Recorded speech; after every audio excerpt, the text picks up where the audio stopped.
The ice house keys felt heavier than they should have in Marcus Drummond's calloused hand, heavier than the $650 he'd just handed over at the county auction, heavier than the silence his 7-year-old son had carried for the past 8 months since his mother's funeral. Standing in the gravel lot of what used to be Riverside's largest commercial ice storage facility, Marcus stared at the towering brick structure that now belonged to him and wondered if desperation had finally driven him completely mad. Before we jump back in, tell us where you're tuning in from, and if this story touches you, make sure you're subscribed, because tomorrow, I've saved something extra special for you. The building rose 4 stories against the gray November sky, its red brick facade stained with decades of rust runoff from deteriorating metal fixtures. Broken windows gaped like missing teeth on the upper floors, and the massive loading dock doors hung at angles that suggested the hinges had surrendered years ago. The painted sign that once read Riverside Cold Storage EST 1922 was barely visible beneath layers of weather and neglect. Around the perimeter, a chain-link fence sagged between tilted posts, more suggestion than barrier. "Dad, it looks scary," whispered Tommy from the passenger seat of their 12-year-old pickup truck, his small face pressed against the window. The boy's voice had grown quieter with each passing month since Claire's accident, as if he were slowly disappearing into himself. Marcus turned to look at his son, seeing Claire's green eyes staring back at him from beneath a mop of sandy hair that desperately needed cutting. "Sometimes scary things are just lonely things nobody's taken care of in a while," he said, trying to sound more confident than he felt. "We're good at taking care of things, aren't we?" Tommy nodded uncertainly, clutching the worn stuffed bear that had been Claire's final gift to him. She'd sewn it herself during her last good week, before the cancer had stolen her strength completely. Before it had stolen her entirely. The auction had been Marcus's last resort. 3 months behind on rent for their cramped apartment above Henderson's feed store, with the landlord's final notice burning a hole in his pocket and Tommy's asthma medication running low, he'd scraped together every dollar from odd jobs, pawned his wedding ring, and sold Claire's carefully maintained garden tools to make the auction's minimum bid requirement. The Riverside Ice House had been the only property cheap enough to consider, avoided by every serious bidder because of its condition and the costly environmental concerns associated with century-old industrial buildings. But Marcus wasn't thinking about resale value or renovation costs.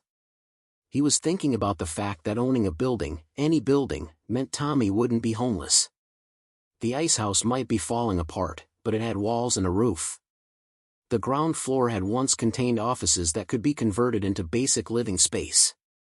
And most importantly, at $650, it was all Marcus could afford. The county clerk, a thin woman with sympathetic eyes named Mrs. Patterson, had tried to warn him. "Mr. Drummond, that structure hasn't been occupied since 1987. The cooling systems were stripped for scrap, there's no electricity or water service, and the structural integrity is questionable at best." "Does it have floors and walls?" Marcus had asked. "Technically, yes, but then it's better than sleeping in my truck." Now, standing in the shadow of his desperate purchase, Marcus felt the full weight of his situation. He was 32 years old, a former construction worker whose career had ended with a back injury 2 years ago, leaving him capable of only light work. Claire's medical bills had consumed their savings, their home, and finally Claire herself. The small life insurance payout had barely covered her funeral and 3 months of rent. The odd jobs he could still manage, gardening work, light repairs, furniture assembly, provided just enough to keep them fed but not housed. "Come on, Tommy," Marcus said, opening the truck door. "Let's see what we've got." The main entrance was secured with a rusty padlock that snapped open with surprising ease when Marcus applied pressure with a crowbar he'd brought from the truck. The heavy steel door groaned on corroded hinges as it swung inward, releasing a breath of cold, stale air that smelled of mold, rust, and something else Marcus couldn't quite identify. Something almost sweet, like old wood and forgotten secrets. Inside, weak afternoon light filtered through dirty windows, illuminating a reception area that time had transformed into a museum of abandonment. A wooden desk still stood against one wall, its surface buried under decades of dust and scattered papers yellowed with age. Metal filing cabinets lined another wall, some with drawers hanging open like tongues. The linoleum floor, once probably a cheerful checkerboard pattern, was now cracked and buckled, with corners peeling back to reveal concrete underneath. Tommy stayed close to Marcus's side as they explored, his small hand gripping his father's jacket. Despite the decay, the building's bones seemed solid. The brick walls showed no major cracks, and the ceiling appeared intact, though water stains suggested roof leaks in places. Beyond the reception area, they found what must have been the main office, a larger room with built-in shelves still holding ancient ledgers and invoices. A calendar from 1987 hung on one wall, forever displaying July. Through another door lay a break room with a small kitchenette, the sink rusted but possibly salvageable, and a bathroom with fixtures that belonged in a museum. Preparing and narrating this story took us a lot of time, so if you are enjoying it, subscribe to our channel, it means a lot to us. Now back to the story. The good news, Marcus said, testing a light switch that did nothing, is that these front rooms are dry and enclosed. We can camp here while I figure out how to get utilities turned back on. What's behind there? Tommy pointed to a heavy door at the back of the office area, secured with a much newer-looking padlock than the one on the front entrance. Marcus examined it with curiosity. Unlike everything else in the building, this lock showed signs of recent maintenance, its brass surface relatively clean. He tried the keys from the auction packet, and the third one turned smoothly. The lock clicked open, and Marcus pulled the door wide. Beyond lay a sight that took his breath away. A massive chamber stretched into darkness, its ceiling easily 25 feet high, supported by thick brick columns that marched into the shadows like sentries. This was the heart of the ice house, the main storage vault where blocks of ice had once been stacked floor to ceiling during the years when ice was harvested from the river in winter and stored for summer sale. But it was the walls that made Marcus's heart race. They were lined with thick cork insulation, still intact after all these years, and behind it, he could see the original ice chamber walls made of double-thick brick with an air gap between, designed to keep the interior at freezing temperatures even in the height of summer. "Stay here," Marcus told Tommy, pulling out his phone to use as a flashlight. The beam cut through the darkness, revealing a space far larger than he'd imagined. The floor was covered in sawdust and straw, traditional packing materials for ice blocks, now compressed into a dense mat by decades of settling. As Marcus walked deeper into the vault, the temperature dropped noticeably. The air was different here, dry and cold in a way that seemed wrong for a building without power. His breath formed small clouds in the flashlight beam. Along the far wall, he discovered why. A section of the chamber appeared to have been modified long ago. Heavy timbers formed a frame around what looked like an entrance to a smaller, inner vault. The wood was old but solid, sealed with what appeared to be tar or pitch. And from the gaps around the frame, cold air flowed like water, carrying that sweet, old smell he'd noticed earlier, stronger now. Marcus's construction experience told him this addition wasn't original to the building. Someone had built this inner vault later, probably in the 1920s or 30s based on the timber style and construction methods. But why? And how is it still cold after decades without power? He ran his hands along the timber frame, finding it expertly joined and sealed. There was no door handle, no obvious opening mechanism, just solid wood and those persistent streams of cold air. "Dad?" Tommy's voice echoed from the entrance. "I'm cold." "Coming, buddy." Marcus took one last look at the mysterious vault, committing its details to memory, then returned to his son. That night, they camped in the front office, using sleeping bags Marcus had purchased at the thrift store and eating sandwiches by lantern light. Tommy seemed slightly more animated than he'd been in months, perhaps energized by the adventure of their strange new home. "Are we going to live here forever?" Tommy asked as Marcus tucked him into his sleeping bag. "Just until I can save enough for a better place," Marcus said, though he had no idea how long that might take. "Think of it as camping indoors." After Tommy fell asleep, Marcus sat in the darkness, listening to the building settle around them. The ice house creaked and groaned like a ship at sea, its old bones adjusting to the presence of inhabitants after decades alone. But beneath those ordinary sounds, Marcus heard something else, a faint hum or vibration that seemed to come from deep within the structure. From the direction of the inner vault. Over the next 3 days, Marcus focused on making their living space minimally functional.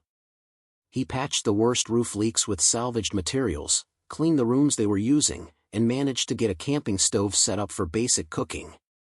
A friend from his construction days helped him rig a temporary electrical line from a nearby pole, enough to power a space heater and a few lights.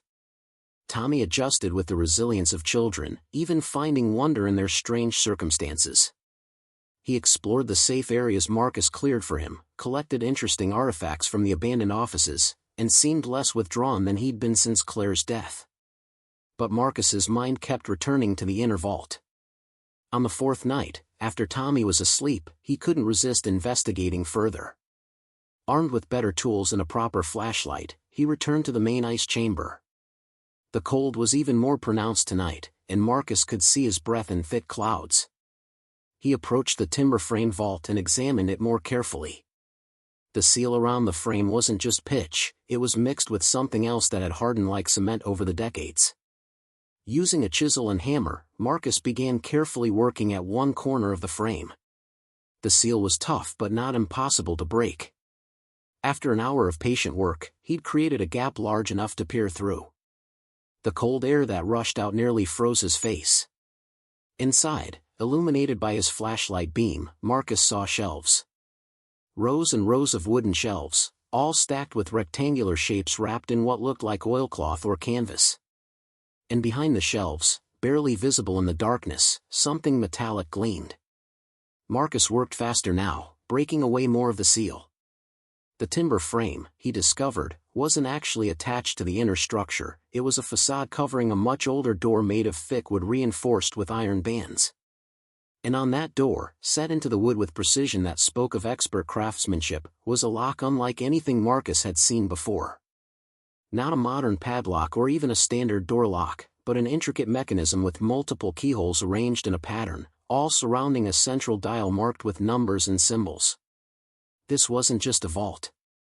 This was a safe, a massive, room-sized safe built into the heart of the ice house. Marcus sat back on his heels, his mind racing. Ice houses had been common in the 1920s and early 30s, during Prohibition. They'd been used to store ice, yes, but also as fronts for other operations. The timing fit. Riverside had been a river town, perfect for smuggling operations. And this vault, with its sophisticated lock and hidden construction, suggested someone had been storing something far more valuable than ice. His hands trembling with cold and excitement, Marcus examined the lock more closely. 3 keyholes and a dial. He'd need a locksmith, or wait. Marcus ran back to the office area and grabbed the key ring from his jacket pocket. The auction had included several keys, most of which he'd already identified as belonging to various doors and cabinets. But 3 smaller keys remained, old brass keys with unusual teeth patterns that hadn't fit any lock he'd tried. Back at the vault, Marcus's suspicions proved correct. The 3 keys fit the 3 holes perfectly. His heart pounded as he turned them in sequence, left to right. Each one clicked with a solid, well-maintained sound that suggested the lock mechanism was still functional. But they weren't enough by themselves. The dial remained the final barrier. Marcus studied the numbers and symbols around the dial. They weren't random, he realized. The symbols corresponded to letters, and the numbers ran from 1 to 32. A combination lock, probably original to Prohibition era given its design. He was about to give up for the night when his flashlight beam caught something carved into the timber frame above the door. Faint scratches, barely visible, arranged in a pattern, July 15, 23. Could it be that simple? With the 3 keys still in place, Marcus turned the dial. Right to 7. Left to 15. Right to 23. Something deep within the lock mechanism shifted with a sound like distant thunder. Then, with a groan that seemed to come from the building's very foundation, the massive door swung inward an inch, releasing a blast of air so cold it burned Marcus's lungs. He pulled the door wider, his flashlight cutting into the darkness beyond. The vault was roughly 15 feet square with walls lined in what looked like zinc or tin, designed to hold cold. And it was filled with treasures that made Marcus's knees go weak. The shelves held hundreds of bottles, dusty and ancient but intact. Even in the dim light, Marcus could read labels on the nearest ones. Canadian whiskey. Kentucky bourbon. French champagne. All illegal during Prohibition, all perfectly preserved in the frozen vault. But that wasn't what made his breath catch. Behind the shelves, stacked in neat rows on the floor, were wooden crates with metal corners. Marcus moved closer, his hands shaking as he pried open the nearest crate. Inside, wrapped in oilcloth and nested in sawdust, were stacks of bills. Old currency, denominations Marcus barely recognized. And beneath the first layer of bills, gleaming in his flashlight beam, were gold coins. Marcus sank to his knees on the cold floor, staring at a fortune that shouldn't exist. A Prohibition-era smuggling operation's entire reserve, hidden and forgotten for nearly 90 years, preserved perfectly in a vault that had somehow maintained its frozen temperature through some quirk of engineering or geology he didn't understand.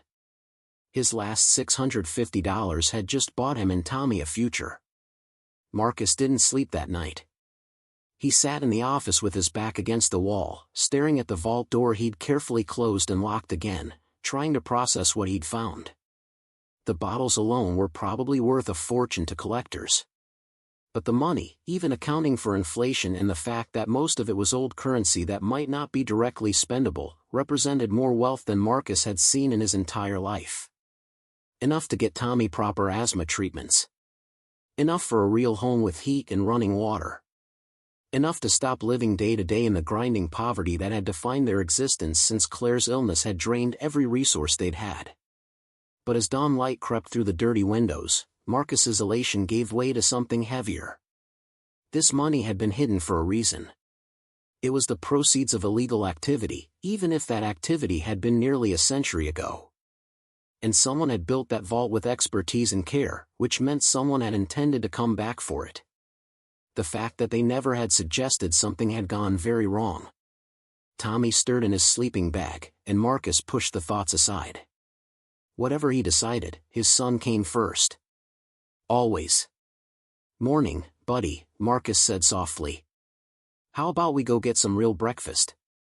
I think we can spare a few dollars for pancakes at Rosie's." Tommy's face lit up with the first genuine smile Marcus had seen in weeks, and that settled something in his chest. Whatever the complications of his discovery, seeing his son happy again made it worthwhile. At Rosie's Diner, a Riverside institution housed in a converted railcar on Main Street, Marcus nursed coffee while Tommy demolished a stack of blueberry pancakes. The place was busy with the breakfast crowd, mostly farmers and tradesmen who'd been coming here for decades. Marcus recognized a few faces from his construction days, before the injury, before everything fell apart. Marcus Drummond, "As I live and breathe." The voice belonged to Jack Henderson, Marcus's former landlord and owner of the feed store. He slid into the booth uninvited, his weathered face creased with something between sympathy and curiosity. "Heard you bought the old ice house. That true?" "It is," Marcus said carefully. Henderson whistled low. "That's a bold move, son." "Bold or desperate?" "No judgment, mind you. I know things have been hard since Claire passed. We're managing. I also heard," Henderson continued, lowering his voice, "that you might want to know the building's history. Before you get in too deep." Marcus felt his chest tighten. "What kind of history?" Henderson glanced at Tommy, who was absorbed in his pancakes, then leaned closer. "That ice house was owned by a man named Vincent Russo in the 20s and 30s. Made a fortune during Prohibition, everyone knew it but couldn't prove it. Had connections that reached all the way to Chicago. Story goes he disappeared in 1933, right after Prohibition ended. Just vanished. Some say he ran, some say his partners made sure he couldn't talk. Either way, the building got seized for unpaid taxes and has been cycling through owners ever since. Nobody keeps it long." "Why not?" Marcus asked, though he thought he knew the answer. "Because people come looking. Every few years, someone shows up asking questions about Russo, about what might be hidden in that building. Treasure hunters, mostly. But also," Henderson's expression darkened, Other folks. The kind who remember old debts and old scores. Marcus's mouth went dry. How recently? Last person was maybe 5, 6 years ago. Man named Corelli, from out east. Spent a week in town, asking old-timers about the ice house, about Russo's operation. Offered good money for information. Left when he didn't find what he wanted, but the way he looked at that building before he drove off, like a dog marking territory, it stuck with people. After Henderson left, Marcus sat in silence, his coffee growing cold. The fortune in the vault suddenly felt less like salvation and more like a ticking bomb. If people had been searching for Russo's cash for decades, his discovery wouldn't stay secret long. Small towns had eyes everywhere, and Marcus had no illusions about his ability to quietly liquidate Depression-era currency and antique liquor without attracting attention. That afternoon, while Tommy napped in the office, Marcus returned to the vault. This time he examined it with different eyes, looking not just at what it contained but at what it meant. The bottles were arranged with care, each label facing outward. The money was organized by denomination and wrapped in bundles marked with faded handwriting. And in the back corner, he found something he'd missed in the darkness the night before. A leather journal, remarkably preserved by the cold, with V. Russo Private embossed on the cover. Marcus carried it to better light and began to read. The entries started in 1925, written in a neat hand that suggested education despite the business being described. Russo documented his operation with a smuggler's pride, detailing shipments from Canada, distribution networks through 5 states, and profits that seemed impossible until Marcus remembered the scale of Prohibition's black market. But the later entries changed in tone. By 1932, Russo was writing about pressure from competitors, about his Chicago partners becoming more demanding and more violent. About wanting out but being told in terms that needed no elaboration that one didn't simply leave the organization.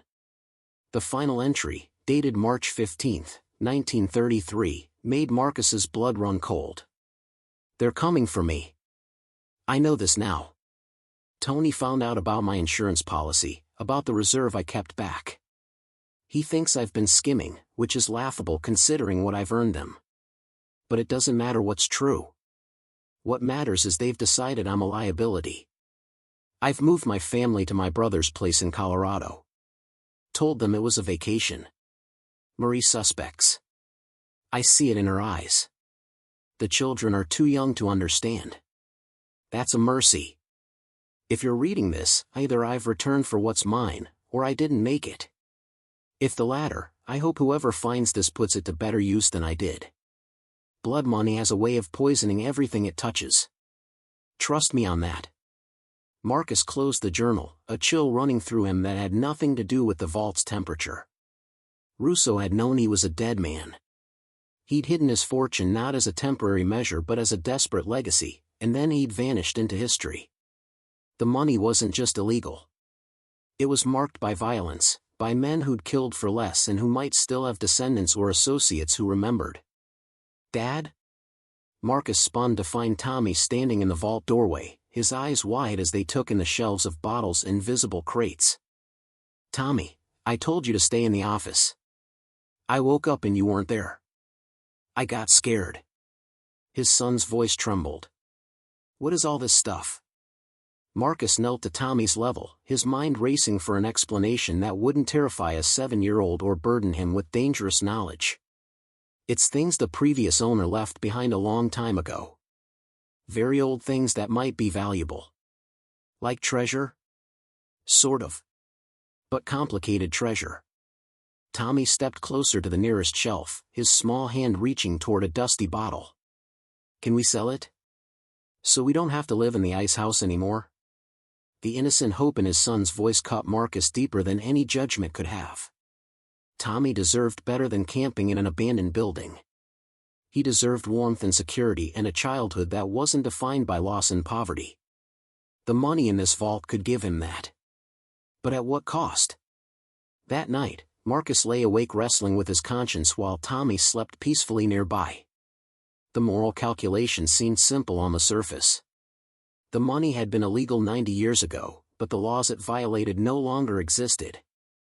Russo was dead, his organization dissolved. No one had a legitimate claim to it. Finders keepers seemed to apply. But Henderson's warning echoed in his mind. People come looking. The decision was made for him 2 days later.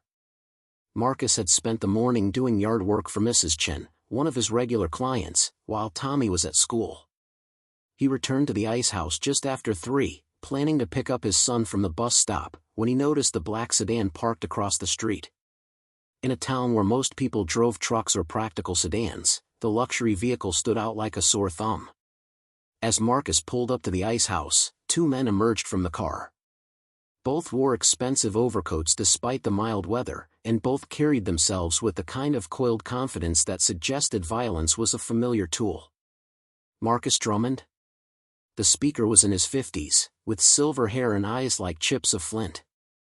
Who's asking? My name is Anthony Corelli. I believe Jack Henderson mentioned me. The man's smile didn't reach his eyes. I represent certain interests related to this property's history. I'd like to have a conversation with you. Inside, preferably. Marcus's hand tightened on his truck's door handle. I'm on my way to pick up my son from school. This won't take long. It wasn't a request. Inside the office, Corelli examined the space with obvious distaste while his companion, a younger man who hadn't spoken, positioned himself by the door. You've been busy making this place livable. Touching, really. A father providing for his son after such tragedy. I respect that. Get to the point. Corelli's expression hardened. Very well. My grandfather was Vincent Russo's partner. Not the Chicago organization, you understand. A separate arrangement they had. When Russo disappeared, he took something that belonged to both of them.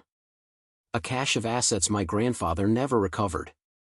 Assets I believe are somewhere in this building. This building's been empty for 30 years. If there was anything worth finding, someone would have found it by now. Perhaps. Or perhaps it took someone with the right combination of desperation and dumb luck. Corelli moved closer, his cologne sharp in the dusty air. I've had people watching this property for years, waiting for the right moment. When I heard some down-on-his-luck single father bought it for pocket change, I got curious. And when my sources mentioned you've been spending an unusual amount of time in the old ice chamber, well, that made me very interested indeed. Marcus kept his face neutral, but his mind raced.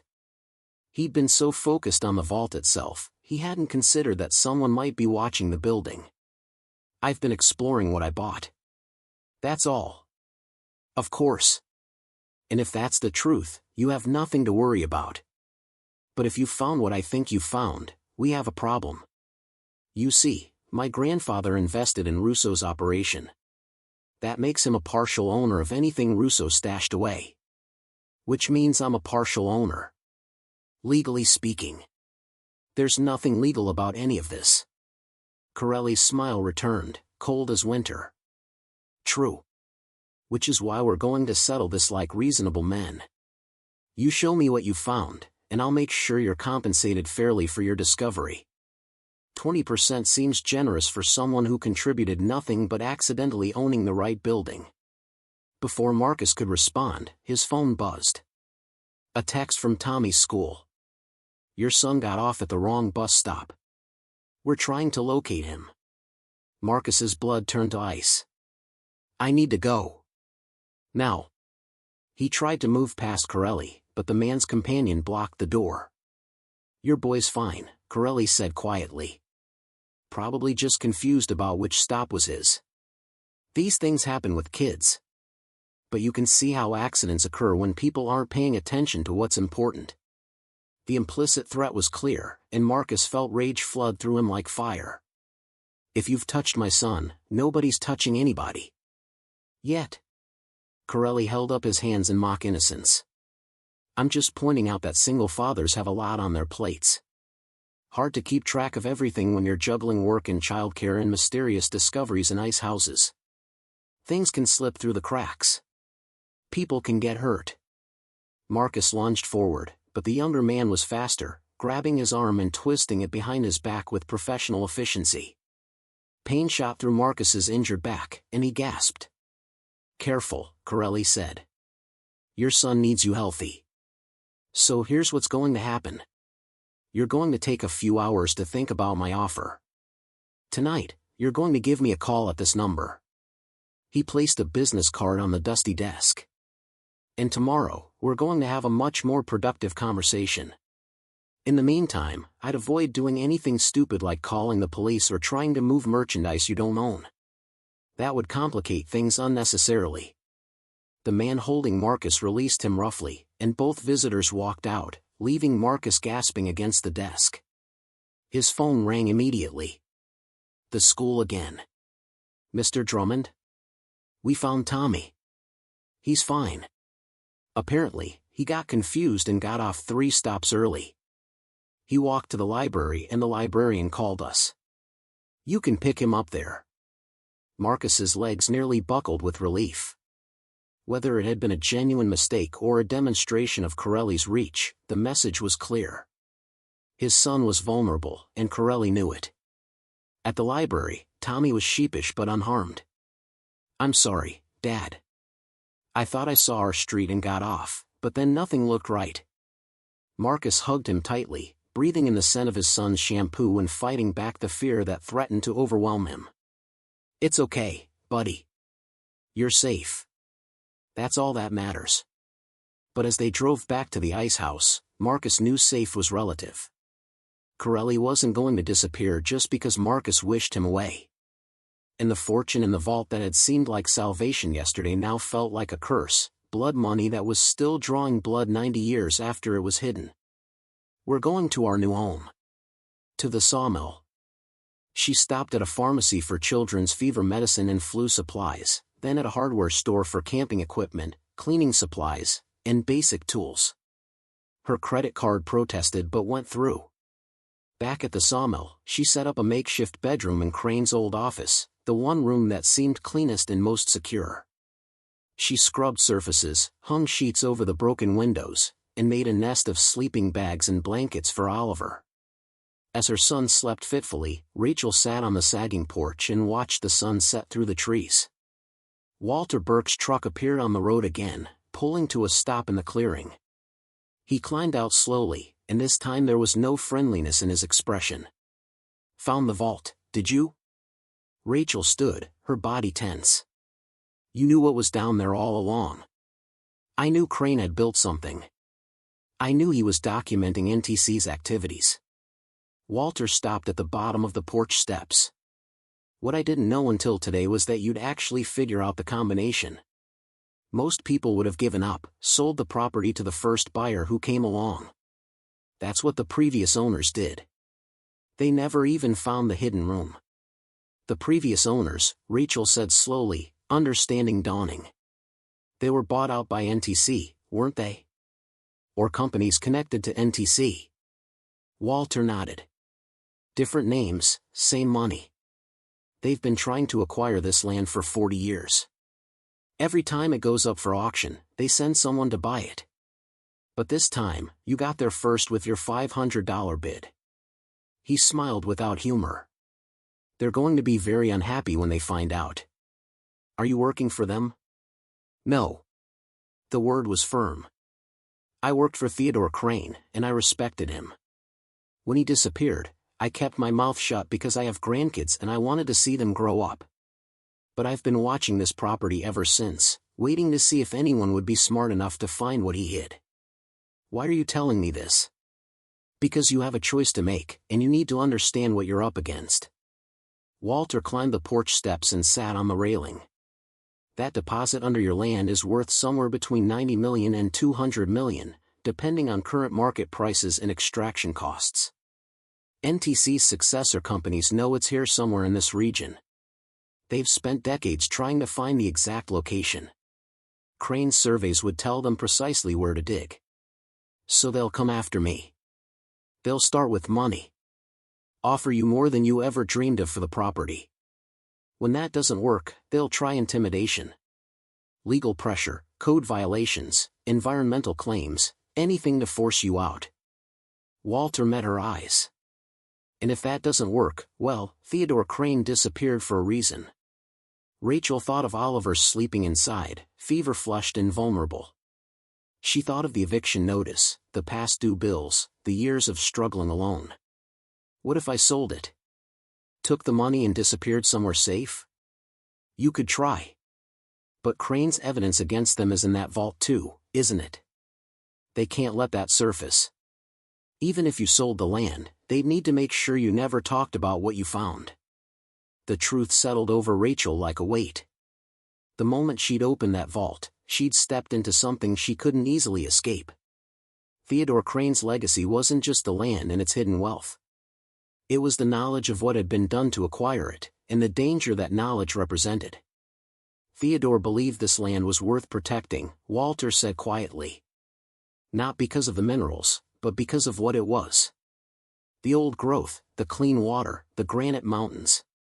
He thought maybe someday someone would find his vault who'd understand that some things shouldn't be ripped apart for profit, no matter how much money they're worth. Rachel looked out at the forest darkening in the twilight, at the massive sawmill building that had stood for over a century, at the land that had kept its secrets for 40 years while waiting for someone to understand. I need to think, she said finally. Walter stood to leave. Think fast. Someone will have noticed by now that a new owner finally took possession. They'll be coming soon. He paused at his truck. And Miss Hartwell? Lock your doors at night. These woods get dark, and not everyone who walks them means well. After his taillights disappeared, Rachel went inside to check on Oliver. His fever had broken slightly, and he was sleeping more peacefully. She sat beside him in the gathering darkness, listening to the old building settle around them, wondering if she'd made a terrible mistake or if she'd finally found what she'd been searching for all along, a place to stand her ground. Oliver's fever broke completely by the third morning. Rachel woke to find him sitting on the office floor, drawing pictures of the sawmill with crayons she'd bought at the hardware store. The morning light streamed through the dusty windows, catching particles of sawdust that still floated in the air after a century of cutting timber. I like it here, Oliver said without looking up from his drawing. It's quiet. I can hear the birds. Rachel made them breakfast on a camping stove, instant oatmeal and orange juice from a cooler. Simple, but they ate together in peaceful silence, something that had been impossible in the apartment with its constant noise and chaos. Through the window, she watched a deer pick its way across the clearing, stopping to nibble at the overgrown grass near the main mill building. The knock came at 9:30. Professional, measured, neither aggressive nor timid. Rachel opened the door to find a woman in her 50s wearing an expensive pantsuit that looked absurdly out of place against the backdrop of weathered lumber and forest. A black sedan was parked beside Rachel's aging Subaru. Miss Hartwell? I'm Jennifer Morrison, representing Cascade Resource Development. The woman's smile was practiced but not unkind. I hope I'm not catching you at a bad time. I'm a bit busy, Rachel said, not inviting her in. I'll be brief then. My company has been monitoring properties in this region for potential development opportunities. We were surprised to learn the Pinewood Mill had finally been purchased, and we wanted to make you an immediate offer. Morrison pulled a folder from her briefcase. We're prepared to offer you $200,000 for the property, cash, with closing in 2 weeks. That's well above market value for land in this condition. Rachel took the folder but didn't open it. That's generous. What does Cascade Resource Development plan to do with a defunct sawmill? Industrial redevelopment. This region has potential for sustainable timber operations again, with proper investment. The lie was smooth, well-rehearsed. I see. And which company did Cascade Resource Development absorb? Northern Timber Consolidated, or one of its subsidiaries? Morrison's smile flickered. I'm not sure what you mean. I mean, I've done my research. I know what's under this land, and I know your company has been trying to acquire it for 40 years. Rachel handed the folder back. $200,000 is insulting when we both know the actual value. That night, After making sure every door was locked and double-checking that Tommy was asleep, Marcus sat in the darkness of the office and thought about Vincent Russo's final journal entry. Blood money has a way of poisoning everything it touches. He'd found a fortune, yes. But he'd also inherited a debt he hadn't known existed, owed to men who collected through fear and violence. Men who knew where his son went to school, where Marcus lived, how vulnerable they both were. The smart play would be to give Corelli what he wanted. Take whatever percentage was offered and walk away. Use it to build a better life for Tommy somewhere far from Riverside and its long memories. But something in Marcus rebelled against that logic. Russo had died or disappeared trying to keep this money from men like Corelli. Whatever else he'd been, Russo had understood that some debts shouldn't be paid, some claims shouldn't be honored. And Marcus was tired of running from hard men with hard demands. Tired of being pushed around by circumstance and poverty and the cruel mathematics of survival. He walked to the vault in the darkness, his flashlight cutting through the cold air. The money sat there, silent and patient, waiting for a decision that would determine not just his and Tommy's future, but who Marcus was willing to become to secure that future. Claire had believed in doing things right. She'd refused to let her medical debt define her choices, had spent her final weeks making sure Tommy understood that character mattered more than comfort, that how you did something was as important as what you did. Marcus ran his hand over the nearest crate of currency, feeling the weight of choice settle on his shoulders like winter snow. Heavy, cold, and inescapable. Corelli would call tomorrow expecting an answer. The fortune was real. The threat was real. The choice between his son's safety and his own conscience was real. And somewhere in the frozen darkness of Russo's carefully built vault, the past was demanding payment for the future, in a currency Marcus wasn't sure he could afford. Marcus didn't call Corelli that night. Instead, he sat at the dusty desk in the office and did what Claire had always encouraged him to do when faced with impossible choices. He wrote it all down, every detail, every threat, every discovery. He documented the vault's contents with his phone camera, photographed Russo's journal page by page, and created a detailed account of Corelli's visit and veiled threats. Then he sealed everything in a waterproof envelope and buried it in the loose earth beneath the building's front steps, along with Corelli's business card and a letter explaining that if anything happened to him or Tommy, this evidence should go to the state police and the FBI. It wasn't much protection, but it was something. And in Marcus's experience, something was always better than nothing. By dawn, he'd made his decision. He wouldn't give Corelli the fortune, but he wouldn't try to keep it all either. There was a third option, one that honored both Claire's memory and the strange responsibility he felt toward Vincent Russo's final act of defiance. At 8 a.m, Marcus called the one person in Riverside he thought might understand complicated legacies and hard choices. Daniel Mercer was a retired attorney who'd given up a lucrative practice in the city to return to Riverside and run his family's apple orchard. He attended the same grief support group Marcus had briefly tried after Claire's death, and there was a steadiness to the man that suggested he'd seen his share of moral complexity. They met at the orchard, where Mercer was inspecting his trees in the cool morning air. Marcus had left Tommy with Mrs. Chen, claiming he had an important errand. "This is quite a story," Mercer said after Marcus finished explaining. They stood between rows of apple trees heavy with fruit, the scent of ripening apples mixing with the smell of turned earth. "You understand you're in possession of assets with no clear legal owner. Russo's estate was settled decades ago. His heirs, if any survived, would have no claim to hidden assets never declared. Corelli's grandfather's alleged partnership, even if provable, wouldn't survive this long without documentation. So legally, it's mine? Legally, it's complicated. The currency might be collectible rather than spendable. The liquor is definitely valuable to collectors, but selling it requires proper licensing. The gold is straightforward, but moving it raises questions." Mercer pulled an apple from a low branch and examined it thoughtfully. "But you're not really asking about legality, are you? You're asking about what's right." Marcus nodded, grateful to be understood. Russo hid that money rather than let violent men have it. Now violent men are demanding it anyway. If I give it to Corelli, Russo died for nothing. If I keep it, I'm putting Tommy at risk. What did your wife say about hard choices? The question caught Marcus off guard. She said that doing the right thing doesn't always feel good, but feeling good about doing the wrong thing never lasts. Mercer smiled. She sounds like she was wise.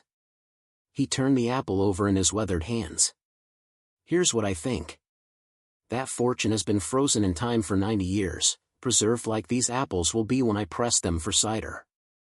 Russo meant it as insurance, then as legacy. You found it when you needed it most. That's not coincidence, that's providence. The question is what kind of legacy you want it to become. I don't understand. Russo's money was blood money, earned through illegal means and marked by violence. But money is just paper and metal. What matters is what you do with it. Mercer pocketed the apple and met Marcus's eyes. What if you transformed it? Turned blood money into something that helps people instead of hurts them? The idea took root in Marcus's mind like seeds in good soil. You mean donate it? I mean be strategic.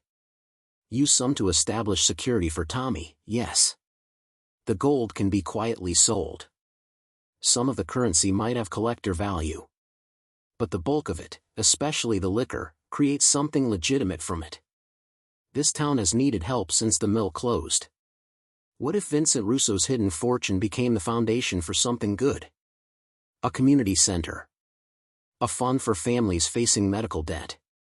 Something that would make his granddaughter proud if she knew, instead of something his partner's grandson could extort.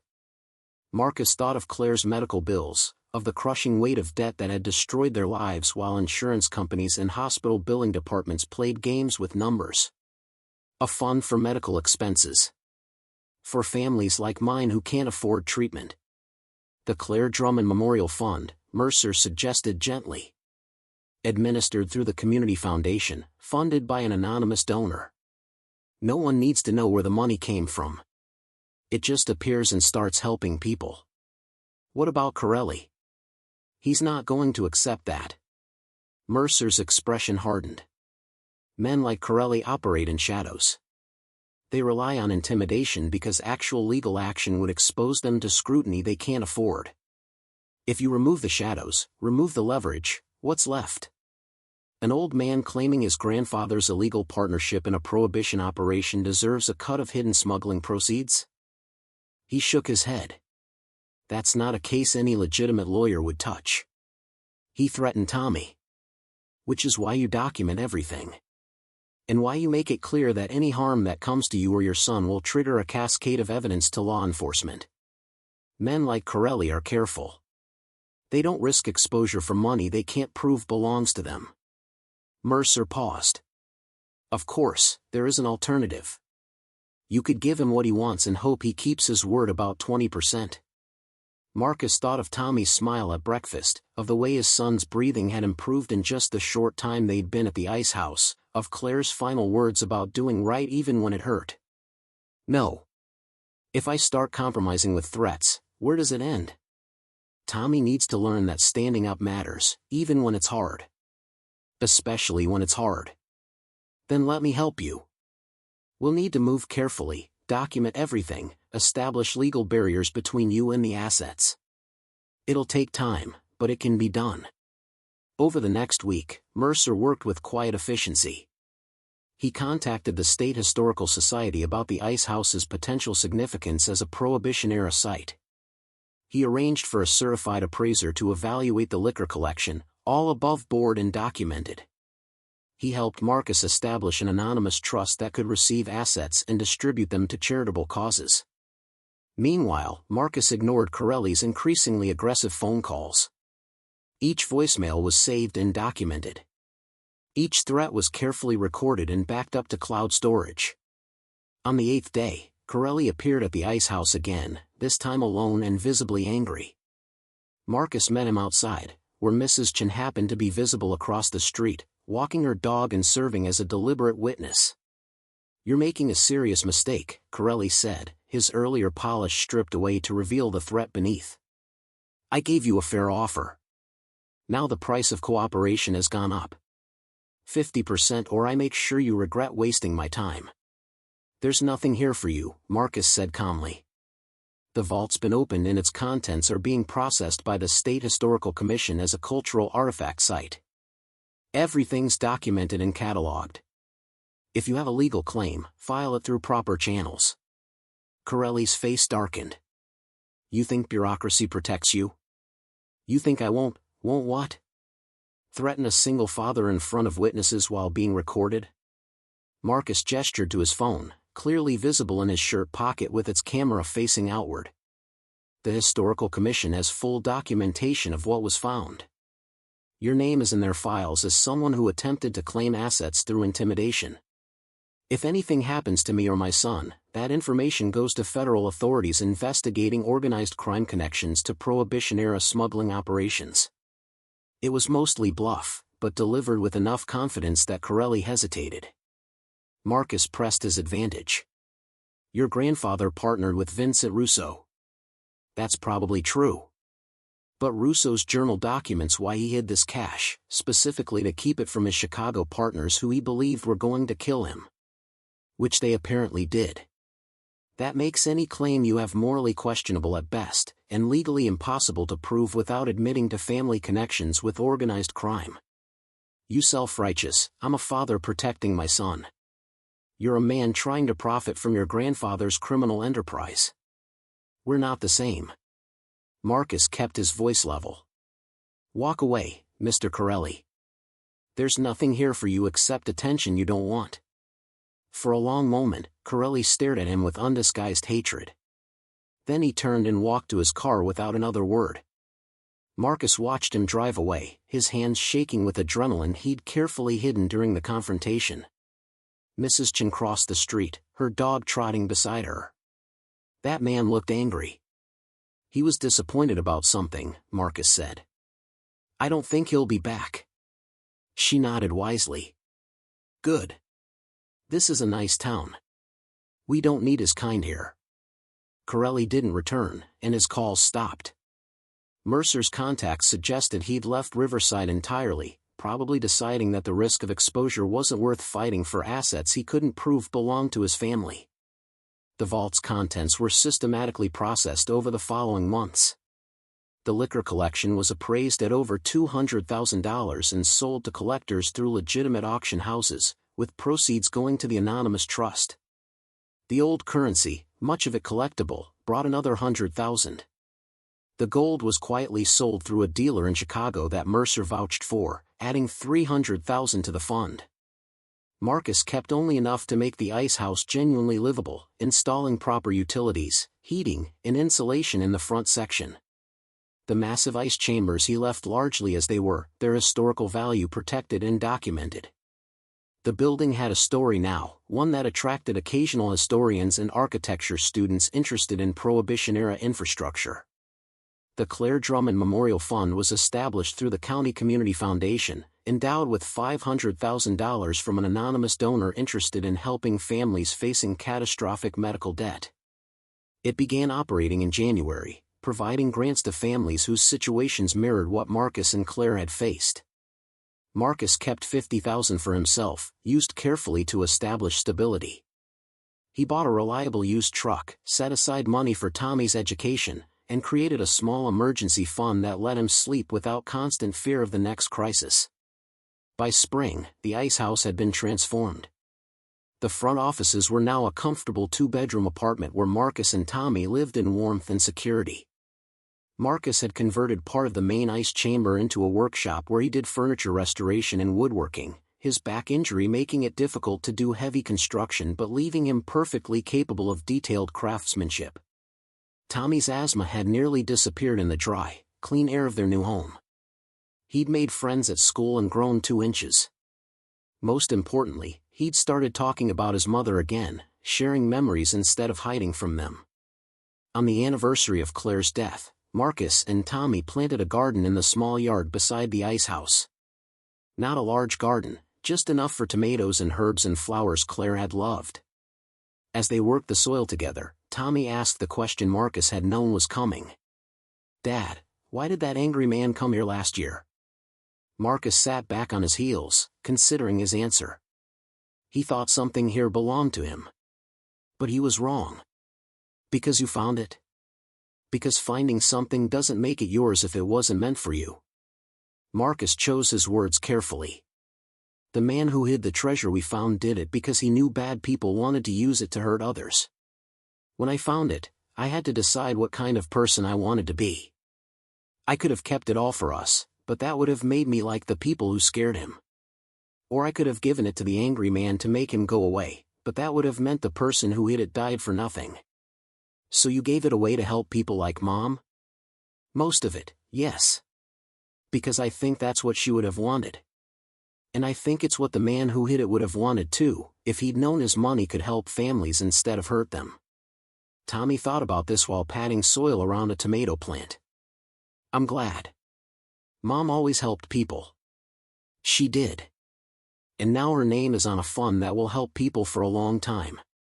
That evening, after Tommy was asleep, Marcus walked through the restored ice house, running his hand along walls that had witnessed nearly a century of history. Vincent Russo had built his vault here, hiding a fortune and a truth that men killed for. The building had stood empty for decades, slowly crumbling, waiting. And somehow, through desperation and $650 he could barely afford, Marcus had found it at exactly the moment he needed it most. Some would call it luck. Others might say providence. Marcus thought of it as legacy, the way the past reaches forward to touch the future, the way one man's final act of defiance could become another man's salvation, if transformed with intention. The ice house wasn't just their home now. It was a reminder that even blood money could be redeemed, that hard choices could lead to right outcomes, that the frozen preservation of the past could be thawed into hope for the future. Through the window, Marcus could see the garden they'd planted, small but growing. In a few weeks, there would be tomatoes. By summer, flowers. Year after year, the cycle would continue, growth from earth that remembered everything but judged nothing. Claire would have liked that, he thought. The idea that something broken could be made whole, that something hidden could be revealed at the right moment, that legacy was a choice you made rather than a burden you inherited.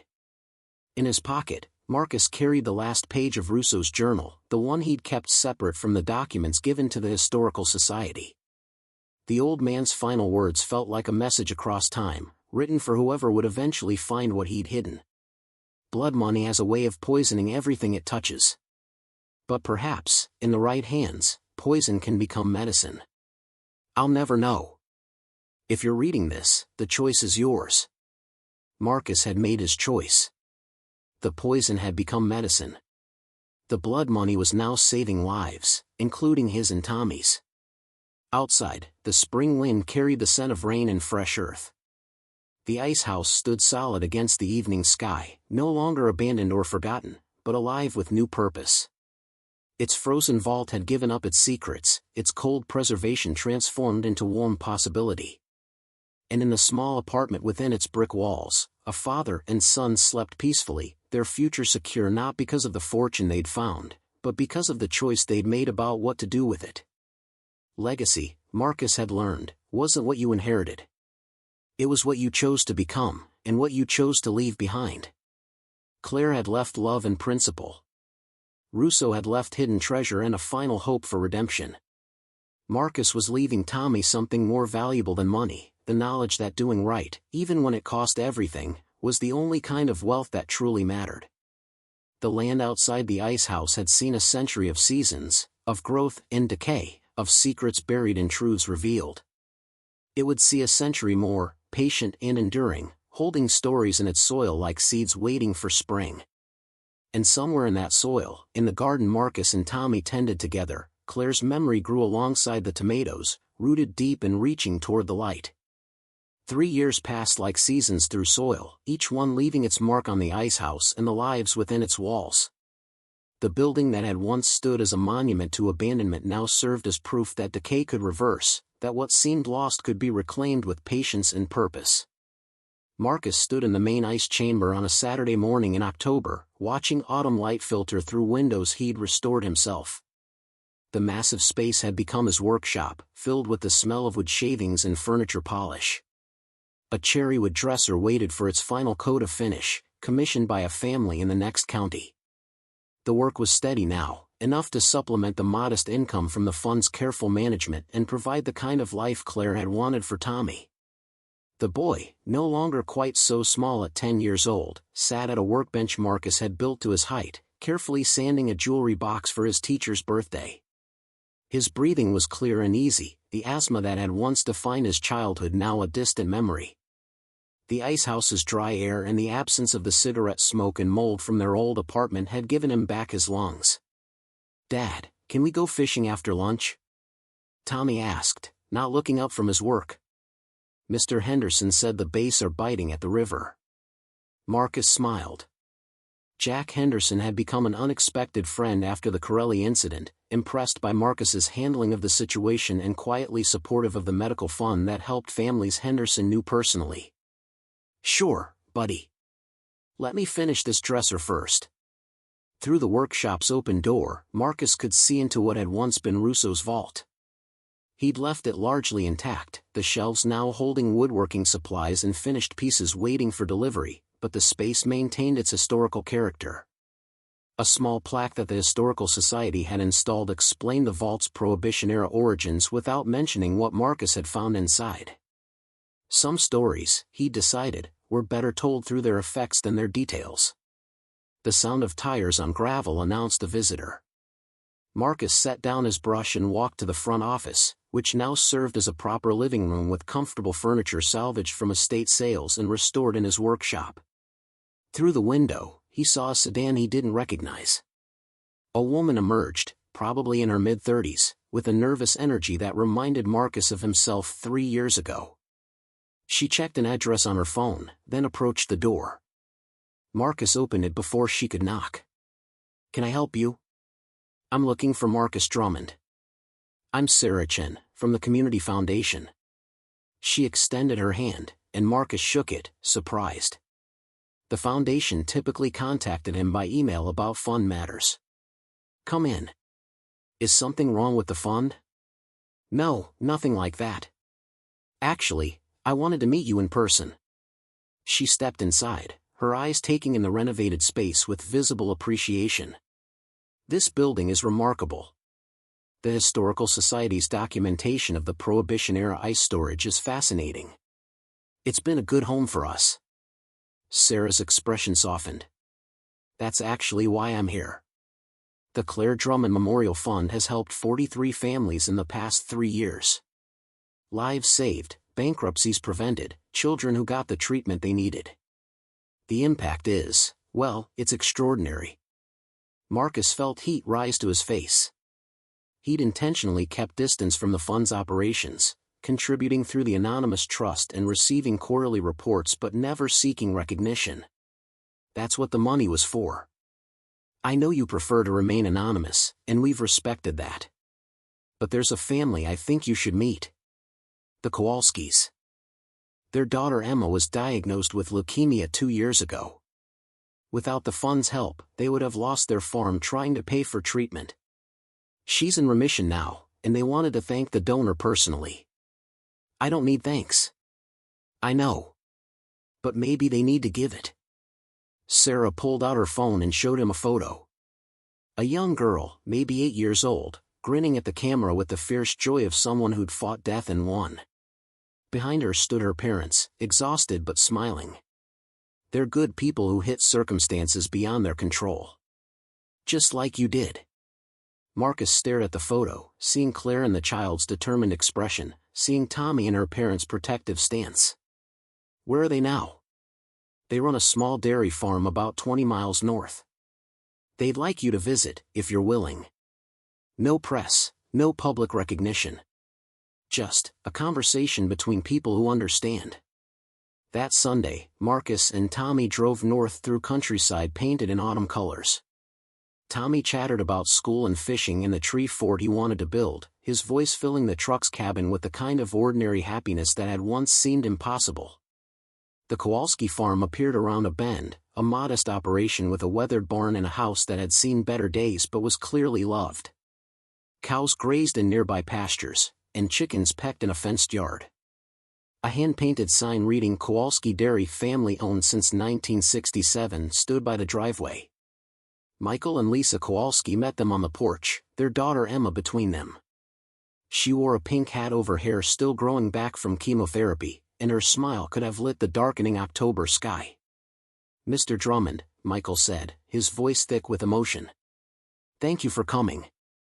And for everything." They sat around a kitchen table that reminded Marcus of his childhood, drinking coffee while the children played with Emma's collection of toy horses in the living room.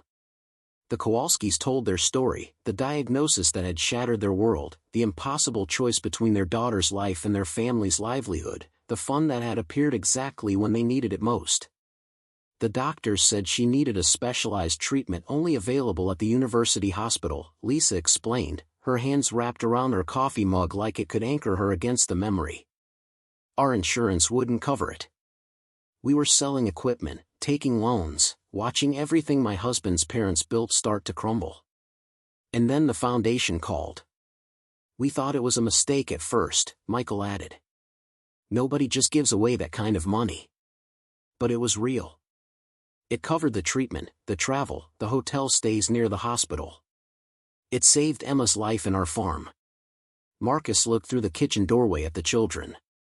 Tommy was showing Emma how to arrange the horses in some elaborate game only they understood, his laughter bright and unguarded.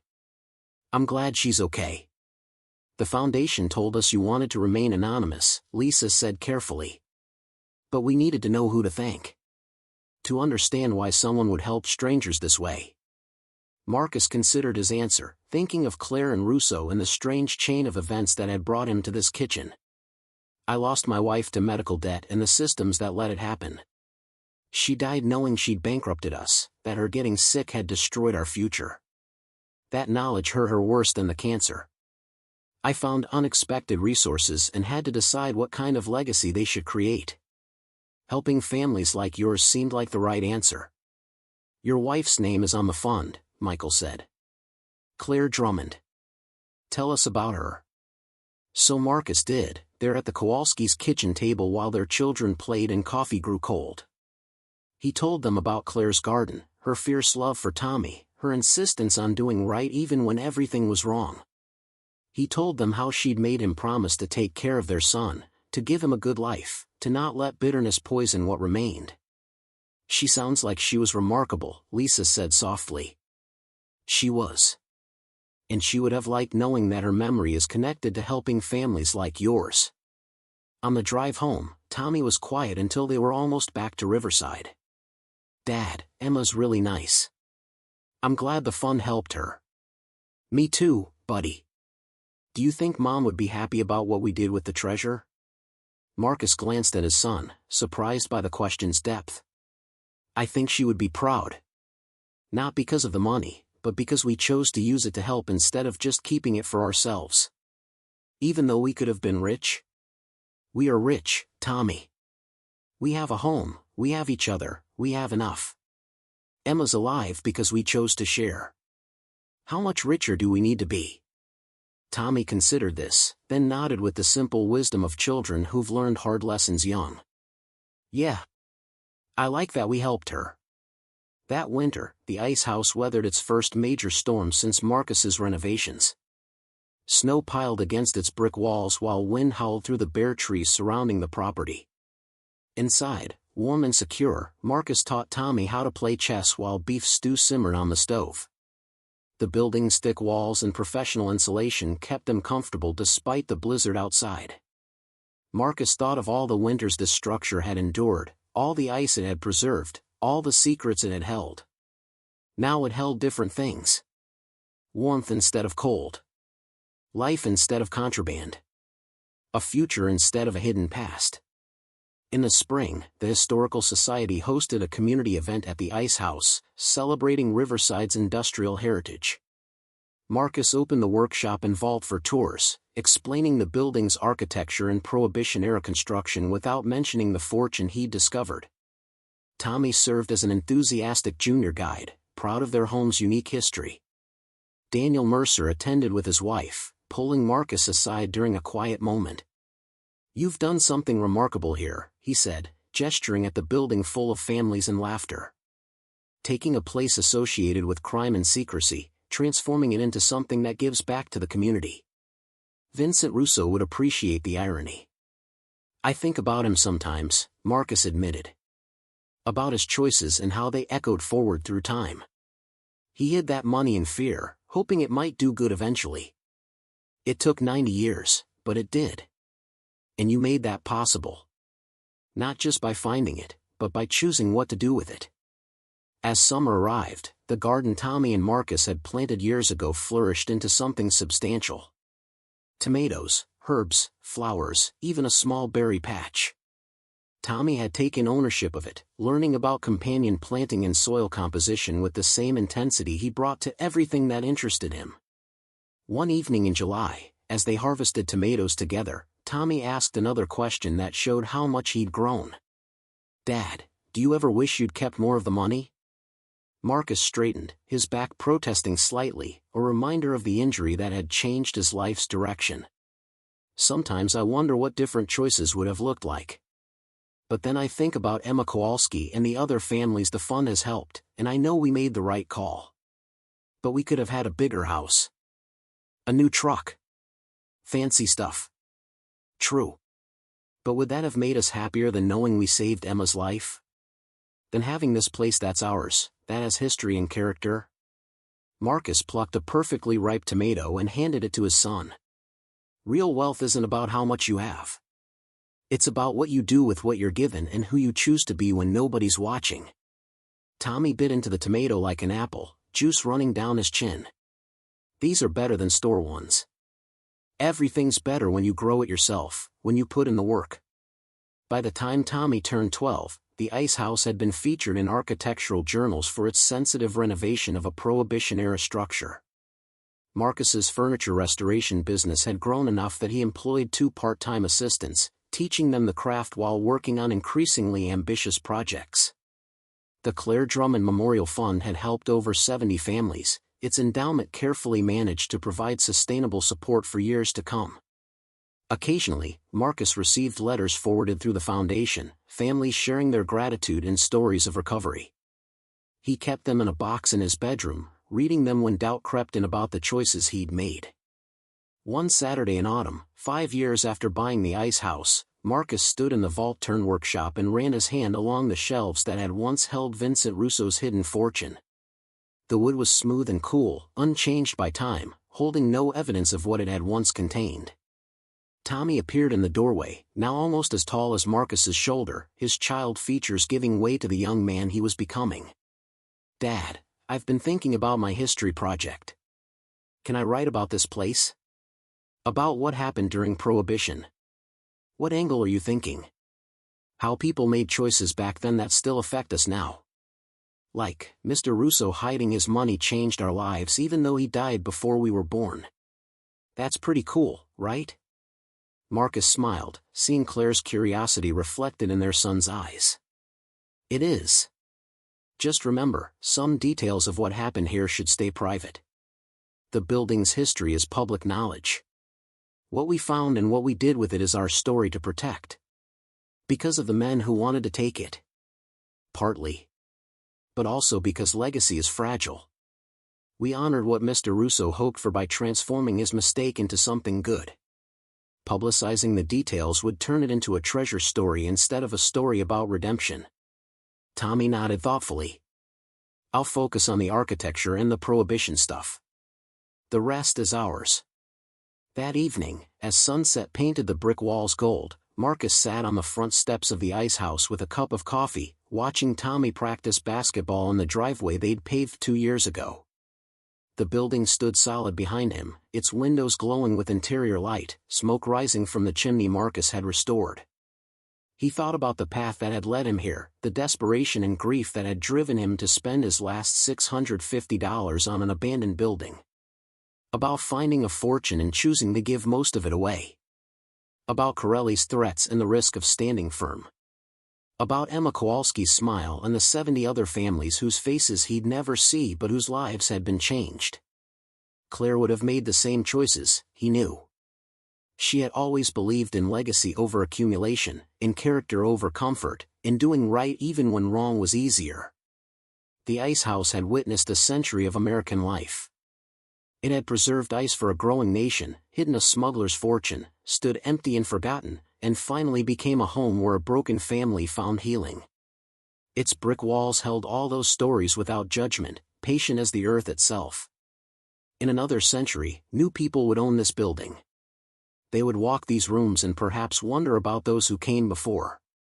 Maybe they would discover the historical plaque about Prohibition-era ice storage. Maybe they would feel the building's quiet strength and sense that important things had happened here.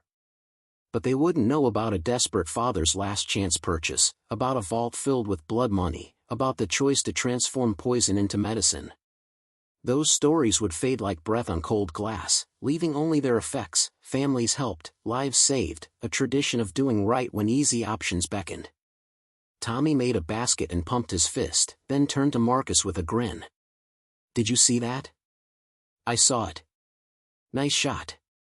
As darkness settled over Riverside and the first stars appeared above the old ice house, Marcus felt something he hadn't experienced in the years since Claire's death. Not just contentment or security, but peace.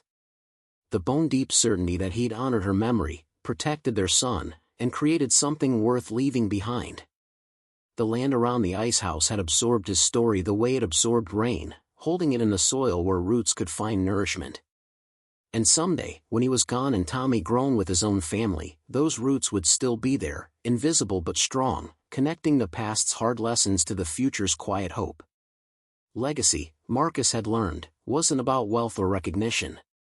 It was about the choices you made when no one was watching, the values you demonstrated through action, and the love you transformed into something that outlasted your own brief time on Earth. The ice house stood as proof that transformation was possible, that even blood money could be redeemed, that frozen preservation could give way to living purpose. Its century of stories would continue long after Marcus became just another chapter in its history. And in the homes of families he'd never meet, children would grow up healthy because an abandoned building had kept a secret for 90 years, waiting for someone desperate enough to buy it and wise enough to understand that finding treasure wasn't the same as earning it. The wind carried the scent of autumn leaves and wood smoke, of earth preparing for winter's sleep and the promise of spring beyond. Tommy came inside, basketball tucked under his arm, already talking about tomorrow's plans. Marcus followed his son into the warmth of their home, leaving the stars to keep watch over the ice house and the land that remembered everything, forgave nothing, and held both secrets and salvation in its patient, enduring embrace. Up next, you've got 2 more standout stories right on your screen. If this one hit the mark, you won't want to pass these up. Just click and check them out. And don't forget to subscribe and turn on the notification bell so you don't miss any upload from us.